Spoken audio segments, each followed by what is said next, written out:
Welcome back, everybody. We have a treat for you this morning. We are going to take a look at the brand new Prince of Persia with producer Ben Mattis. There have been changes with the art style and other gameplay elements. It's looking very interesting. I have Hillary joining me this morning. Good morning, Hillary. Hi, good morning, Jess. And we're going to do a little something different because a lot of people have actually seen the Prince of Persia demo at the Ubisoft press conference. So we're going to have Tomas Doublegay running through the demo for us. And I'm just going to be asking Ben some questions so we can get a little bit more depth and detail on the game. Sure, sounds great. So Tomas, why don't you go ahead and take us away? So why don't you first tell us why the change in the art style from what we saw in the last three Prince of Persia games? Sure. It's kind of a multi-part answer, but I'll try and bring it down really quickly.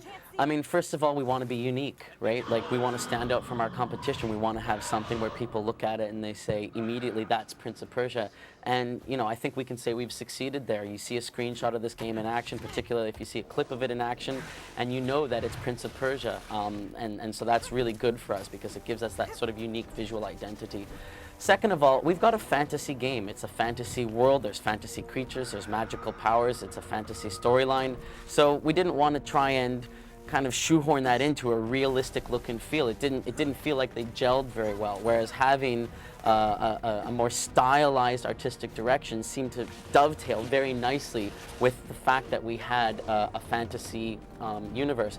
And then finally, our illustrations, the concept art that's done on Prince of Persia has always been just really something that the fans got into. Whenever we would release one or two of these illustrations, they would just go crazy. So our artistic director this time around just said, you know what, let's try and develop the tools and technology to make the game look like those illustrations rather than just having those illustrations as inspiration for the artists. So thus was born the illustrative artistic direction and really the intention of making a game where it feels like you're playing a painting, you're playing one of these amazing concept arts.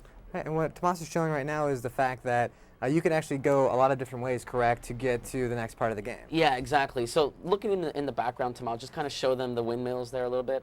Okay, so those windmills, that's a destination. Like, that's a part of the game that you can get to. Obviously, everything you can see, you can reach. And there are a bunch of ways you could get there. You could obviously go down this path that Tomas is just looking at with those sequences of beams and columns. If you turn around, Tom, and go back the other way, we could go along this other way here, backwards. We could go back the way we just came and wrap around a completely other direction. We could go along this way. There's a series of poles and columns, etc. You know, you really, as the player, have a choice this time around in Prince of Persia. How do you want to navigate through the world? And of course, depending on how the choices that you take, do I go left, do I go right, do I go back, etc., that's going to then translate into gameplay differences, and that's also going to translate into story differences, so that you and I, when we are comparing the game at 6 hours through, won't have had exactly the same experience, and therefore hopefully it'll encourage replayability and discussion and all sorts of cool stuff. Cool, and then one of the other big changes is for the last three Prince of Persia games, you guys were kind of throwing a lot of enemies at the prince at once. This game is all one-on-one combat, or I guess you could call it one-on-two with Elica. Yeah, 2-on-1, yeah. Why did you decide to do that? God, again, multi-part answer. One big part was there was a lot of competition in the many-on-one area in the action-adventure genre. I mean, I don't have to list all the games that went down that route, but there's a lot of them, and they do it well. But it was another area where we weren't really going to be able to kind of stand out as unique, which we really wanted to do. So one reason for doing it was just because we wanted to make sure that our combat system was unique, it was ours, and that other people looked at that and said, hey, you know what, maybe we can draw inspiration from that. Another reason is because it fits very well with the type of character we're creating here. This is not your Kratos who's going to just slaughter through thousands of enemies and then flex at the end of it. I mean, this guy is a sort of Shades of Grey type character. He's fallible. He's got his his strong points and his weak points, etc. And we want him to be more human. And so it kind of makes sense that in combat he's not slaughtering hordes. He's fighting individuals, if you will. And then finally, we really like that sense of urgency that comes from a fight feeling like a boss battle, whether it is a boss like this character happens to be, or a more generic enemy. We want those close camera cuts, those dramatic moments that really make you feel that sense of danger, that sense of urgency, so that when you overcome that challenge, you pat yourself on the back and you feel good about it. We want to take the sensation of slaughtering hordes and all of that drama and all of that feeling of accomplishment and distill it into its essence and make sure you get that feeling in every single one-on-one fight or two-on-one fight in the game. Yeah, it certainly seems like it's going to be a lot more intense, those battles. Yeah, and I mean, of course, this is just the tip of the iceberg. Right. There's a lot more you're not seeing in the combat. Now, what we just saw was this boss, the Hunter, just released a new enemy into the world. So can you talk a little bit about how that sort of plays into the dynamic nature of Prince of Persia? Yeah, exactly. So imagine you're playing this level and it's not corrupted, right? The corruption is the darkness that you see everywhere. It's the traps. It's this. Tamal, can you just look over to the puddle of corruption over there on the left? It's these large sort of puddles of inert goo, if you will, that are on the walls. And it's also the material that makes up the enemies that you fight. So if you weren't playing with any of this corruption, your only challenge in this sequence would be the acrobatic pathway. Do you know which moves to do? When can you find your way through? Then the next layer of difficulty is that those big puddles of corruption, which obviously we use to sort of dynamically alter the pathways that the player can take to navigate through the world, so that if you revisit one of this level for whatever reason, and of course there are reasons to revisit it, the pathway will be modified by the changing shape of that corruption. And then the other level of the corruption is exactly what you were just talking about, these creatures. So obviously we have a variety of these creatures, and as they are introduced into the world, they also modify the acrobatic pathway, and they will combine in very interesting ways. This creature that you see here we call the Tremor. What happens with the Tremor is if you die, the Tremor kind of swallows you and tries to suck you into the wall, and right before you do, Elica will grab you and save you and bring you back. Now imagine if there was another creature that sort of combined with this to create a different difficulty, a different acrobatic challenge in this level, or yet another one, and they all combine in interesting and different ways.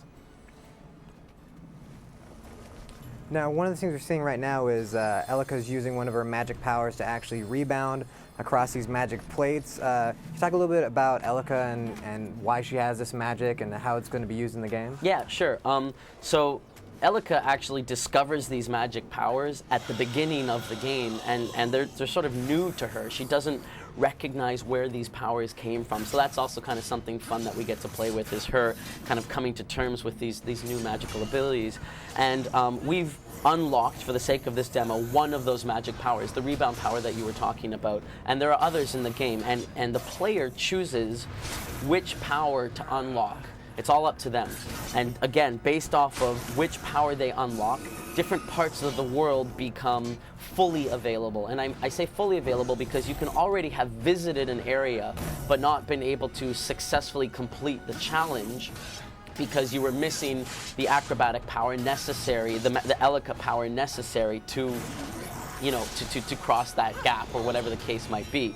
And we sort of want to tie all of those, the magic powers that the player unlocks, as well as, Elica's compass power that you saw Tama using earlier, the double jump power, etc. These are all magical powers that Elica has discovered unlocking in her because of the events that transpire at the very beginning of the game. Great, and we just saw actually the prince beating the boss there, and the last part of this demo is Elica's going to go and heal the world. So can you talk, how does that play into the game? You heal a world and you still have some stuff that you can do afterwards, is that right? Yeah, there's a component of the game which is the economy system. So I was talking earlier about the magical powers. So there's an economy system, and the economy of the game only appears once you've healed an area, and you'll see these little, what we call light seeds, appear after this healing. You can just see them sort of appearing on the screen now. there's a whole other layer of gameplay involved in locating all of those, collecting them, and then redeeming them for the magic powers. And we'll be talking a lot more and showing a lot more of that in the coming months. Great, and I know that Jess actually has a reader question. Yeah, this looks. First, let me just say this looks really awesome, and it's Absolutely. definitely on my list. All right, but we got to move on to reader questions. Yes. So question 1. Bring them on. Kevin00 wants to know, Assassin's Creed was criticized for its repetition. What are you doing in Prince of Persia to avoid the same outcome? Yes, great question. Getting a little sweaty. No, not at all. Okay.